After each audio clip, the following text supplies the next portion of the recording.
Lonely rancher found Apache girl hanging on a tree with a sign white man don't forgive.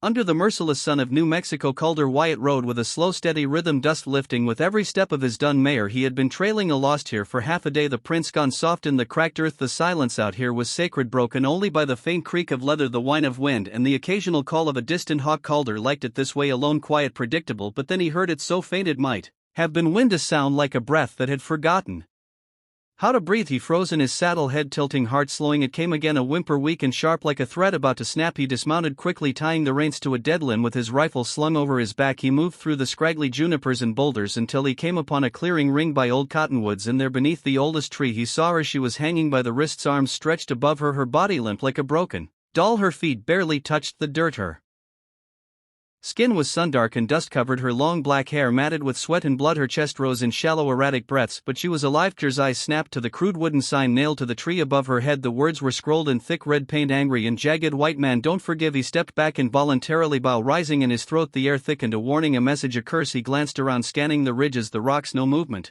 no sound, just the wind brushing through dead leaves like whispers. His hand went to the knife on his belt. Christ, he muttered, what the hell did they do to you? The girl stirred barely, her head lolled forward, and he saw the raw burn marks where the rope bit into her wrists. He swallowed hard. You hear me, girl? He asked, voice hoarse. No response. I am not here to hurt you, he said, softer, almost to himself. His boots crunched forward closer. He could see her face, now young, maybe 18, with a high brow and a strong jaw, her cheeks hollow from thirst. There was dried blood on her lip. He reached up, touched the rope. It was twisted, most quite fiber, harsh and old. Whoever tied it had meant for her to suffer, not just hang. He pulled out his knife, his fingers trembled. That sign, it screamed at him. He heard echoes of things he never said, never did, and yet it made him guilty. It made him hesitate, but she groaned again, and that sound undid him. Ain't all of them, he whispered, blades slipping into the rope. I ain't that.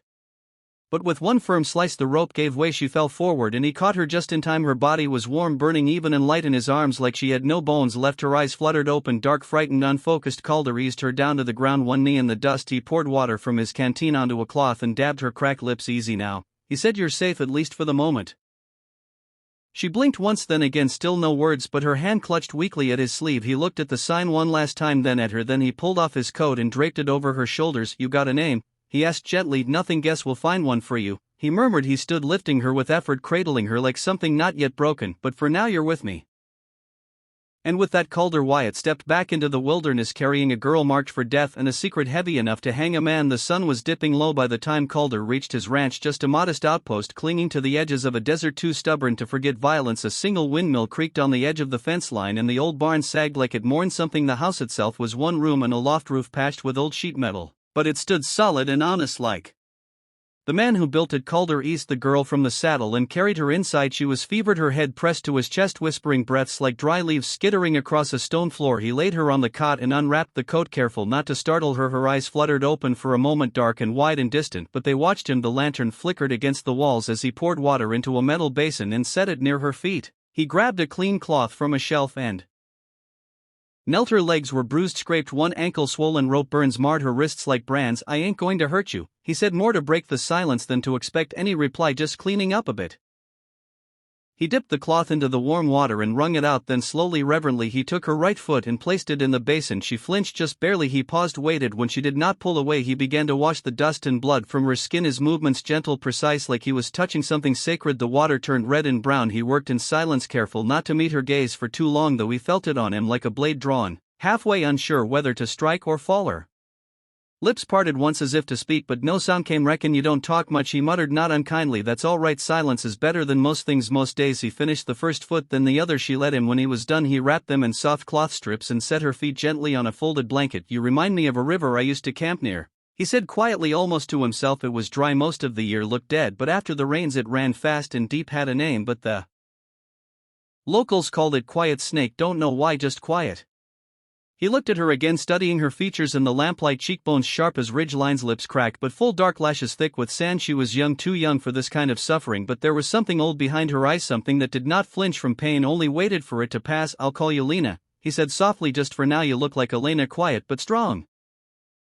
She blinked once slowly, no protest, no nod, just breath. Just Calder stood, hands wet, and reached for a blanket to cover her. He tucked it around her shoulders, then stepped back. If you're hungry, there's beans, not much, but better than air. Still no answer. He grabbed his bedroll and dragged it toward the door. He would sleep out by the barn tonight, give her the space. It was not right for her to be watched by a stranger, especially not one with blood in his past, and questions in his eyes before he stepped outside. He looked back one last time. She had shifted slightly, eyes closed, lips no longer trembling. The basin still sat beside the cot, tinged with the color of what had been done to her. He picked it up and emptied it outside, watching the water soak into the thirsty ground inside. She dreamed of fire, of horses, of ropes cutting skyward, and of hands rough but gentle washing the hurt away without asking anything in return. The days that followed passed with the slow rhythm of desert life, but the silence inside the house was different now, thicker, charged with something just beyond reach. Lena, as Calder still called her, ate when he brought food, though never much. She moved with caution, eyes always alert, posture tight like an animal who had been caged too long. She never spoke, but he caught her watching him when she thought he would not notice. At night, Calder left her the cot and took to the barn, his rifle beside him. He pretended it was to give her space, but the truth was more complicated. He was afraid not of her but of what her presence meant. That sign on the tree still burned in his mind: white men don't forgive. Whoever wrote it had meant for her to die slow, and whoever they were, they might still be coming. It was 3 mornings later when he first saw the boot print, slightly smaller than his, newer than his, and angled toward the barn. Calder squatted beside it in the hard-packed dirt and studied the heel. Military issue cavalry. The print was fresh, no more than a few hours old. He rose slowly, eyes scanning the ridgeline. Nothing but sagebrush and heat shimmer back inside. Lena sat by the window, still and silent. She did not look at him when he entered, but her body tensed. You seen anyone? He asked. She said nothing, only pulled the blanket tighter around her shoulders. I think we've got company. Calder murmured more to himself. That evening he kept the lantern low and stayed by the porch, rifle across his knees. The wind had died, coyotes howled far off, and the stars blinked into view like ghosts waking up. Lena did not sleep. He could hear her moving inside, pacing the floor in slow circles. It was around midday the next day when the rider came. Dust curled behind the chestnut horse as it approached. The man atop it wore the blue and gold of the U.S. Cavalry. His rifle was holstered, his hat low, his jaw rough with stubble. Calder stepped down from the porch, one hand resting casually on his belt. The soldier reined in his horse and squinted down. You called her? Wyatt. Depends who's asking. Lieutenant Graham, Dust Hollow Station. We're tracking a fugitive. The man pulled a folded notice from his breast pocket and handed it down. You seen this one? Calder took the paper, already knowing what it would show: a crude sketch of a young Apache girl, sharp eyes, long hair, the words "wanted for murder and escape, dangerous, reward $50." Calder looked up slowly. Can't say I have. You sure? The soldier asked, leaning forward, small, quiet. Might be heard, might be hiding. We think she was rescued or taken by someone passing near the Cottonwood Flats. Calder held the paper a second longer, then folded it and handed it back. Ain't seen nobody but jackrabbits and a cow that don't listen. Lieutenant Graham narrowed his eyes. She's not just a runaway, Mr. Wyatt. She's part of a violent group. Savages that signed. They left. They mean it. Calder's jaw tightened. If I see anything, I'll send word. The soldier studied him for a moment longer, then he nodded once and turned his horse. See you do. Holder watched him right off until the dust disappeared inside. Lena stood just beyond the curtain. She had heard every word. She stared at him unmoving. He stepped and took off his hat and leaned it against the door. They came looking, showed me a paper, said you were wanted. She did not speak. I told them no. Her eyes narrowed, confused, suspicious. I don't know what you did, Lena, and maybe someday you'll tell me, but out here a man makes choices. I made mine. He turned to the stove, pretending to stir the beans he had already made behind him. She moved barely, a shift, a small breath, and in that moment trust cracked the silence just a little wider. The afternoon sun hung low, casting long shadows across the yard as the wind softened. For a while it had been a strange day, too quiet, like the desert was holding its breath. Calder sat on the porch, sharpening his knife with slow rhythmic strokes. Each pass of steel on stone echoed faintly through the open yard. He focused on the motion more than the blade, as if the repetition might keep his thoughts from drifting too far toward the woman sleeping inside or not sleeping. He paused, cocking his head. The faint crunch of footsteps on gravel reached his ears. Not a coyote, not a horse, something lighter, human. He looked up. Lena was outside. It was the first time she had stepped beyond the threshold on her own since he brought her home. Her bare feet touched the earth, tentatively, like she was testing if it would still hold her. The woven blanket he had left folded at the edge of her cot hung from her shoulders, trailing like a second skin. She walked slowly, her steps uneven but certain, toward the far end of the yard where the barn stood. Watch. Calder set the knife aside, not moving. At first he watched her, not wanting to shatter the moment. She looked smaller in the light, more fragile, and yet something in the way she moved had changed. She was not escaping, she was reclaiming. She reached the bare patch of dirt near the barn, a place where the wind had swept clean all debris. There she knelt carefully, as if kneeling before something sacred, and let the blanket fall to her elbows. Her fingers moved with purpose as she picked up a stick and began to draw in the dust. Only then did Calder rise. He walked over slowly, boots quiet on the dirt, giving her space. He stood a few feet behind her, watching her hand trace lines into the earth and the dirt. She had drawn a bird, wings stretched wide mid-flight, but flames Encircled it like a burning crown, the lines were bold and sharp-edged with tension. The bird looked alive and in agony, its wings angled upward as though trying to escape the fire or rise with it. Calder had seen war-scene symbols carved into rifles and burned into skin, but this was something older, a cry, a prayer. He squatted beside her, his voice low and respectful. "What's that?" Lena did not look up, her face remained still, eyes focused on the drawing. For a long moment she said nothing, as if deciding whether or not to let the memory free. Then she spoke. "Bird and fire," she said, voice dry and cracked like the riverbeds in midsummer. "My people's sign." Calder remained silent, his eyes never leaving the image. She tapped the center of the bird with the stick. "This was my father's, our family. We painted it on tents, carved it on boughs, always flying, always fire." Elder could feel the tension in her body, the way her shoulders pulled back, the tightness in her jaw. She was bracing for something. "They come soldiers, whitecoats last spring," she continued haltingly. "Say we must move far, dry place, no food, no water. Say we're danger." She paused, the stick in her hand trembled. "We say no, we stay, we fight." Her voice thinned. "They burn, kill my mother, my 2 brothers, burn the old ones inside the tent." Calder clenched his fist slowly, jaw tight. Something old and angry stirred in his chest. "I run, hide, they find me, beat timey, call me thief, say I took rifle, I didn't." Then she turned, locking eyes with him for the first time. There was fury in her voice now. "I did not steal, I did not kill, I did nothing wrong." Her voice echoed in the open air like thunder across dry land. Calder did not speak for a moment, then his voice came low but certain. "I believe you." She turned back to the dirt, dropped the stick. Her hands fell into her lap, then her shoulders began to shake. At first she made no sound, just silent tremors, but then the sobs came raw and unfiltered. She curled forward, arms wrapped around her knees, hair falling like a curtain. The pain was too big for her body and it poured out in waves. Calder stayed beside her, unmoving, unmoved. He did not reach for her, did not try to comfort with empty words. Instead he reached out and pressed his hand into the dirt beside the flaming bird, palm down, fingers spread his skin against the dust she had shaped with grief. It was not touch, it was testimony. She felt it eventually. Her breathing slowed. She lifted her head, her face strewn with dirt and tears. Their eyes met, unshielded. "You can call me Lena," she whispered. Calder gave a small nod, voice like gravel and wind. "All right then, Lena, it is."